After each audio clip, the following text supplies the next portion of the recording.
School community councils in Utah have a rich history. In the late 1980s, the concept of site-based decision-making in public schools was sweeping the country. Several school districts began to explore how site-based decision-making could work in Utah schools. Legislators were intrigued by the idea and enacted school community councils in 1992, but the councils had no funding. Around the same time, the management of Utah's school land trust was called into question. New Mexico, a neighboring state with similar trust land acreage, had expanded their trust to a value of over $2 billion. At the time, the value of Utah's trust was only $15 million. Influential advocates, including Lily Eskelsen of the Utah Education Association, Joyce Muhlestein and Karen Rupp of the state PTA, and Margaret Bird from the State Office of Education, went to work to assure that the purpose of Utah's trust lands would be fulfilled. They began meeting with Representative Mel Brown to develop a land management structure that would honor the trust granted to schools at statehood. In 1994, the School and Institutional Trust Lands Administration, or SITLA, was created to manage the school lands.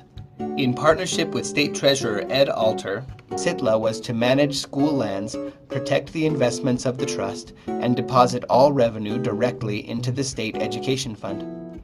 Initially, it was challenging to show the connection between the efforts of SITLA and increased opportunities for students.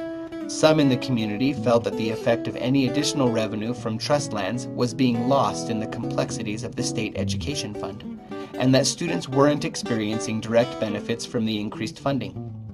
In response to these concerns, Margaret Bird and Paula Plant met with Representative Mel Brown to develop legislation that would distribute all land trust dividends to individual schools and give community councils the responsibility to determine the most appropriate use of the funds.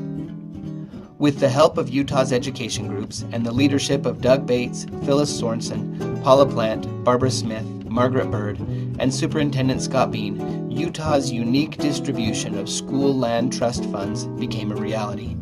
Never before had school trust funds been awarded with such a degree of local control.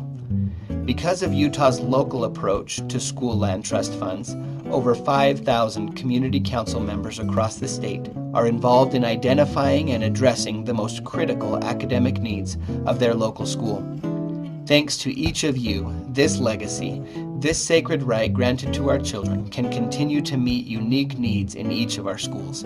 We invite you to continue your commitment to serve the children in your schools, to guard this trust, and to ensure that school land trust funds are making a difference for each child.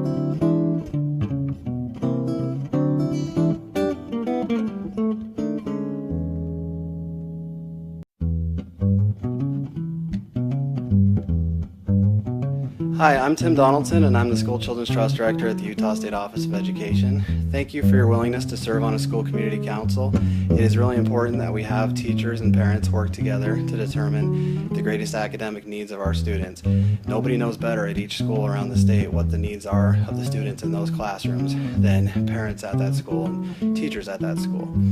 It is also really important that we have parents and teachers advocate for the School Trust Lands program to make sure that we keep the amount of money coming to your school growing every year.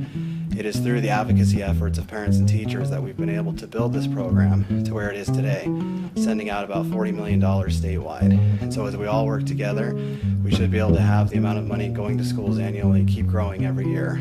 So again, thank you for your efforts as we all work together to build towards a bigger and brighter future.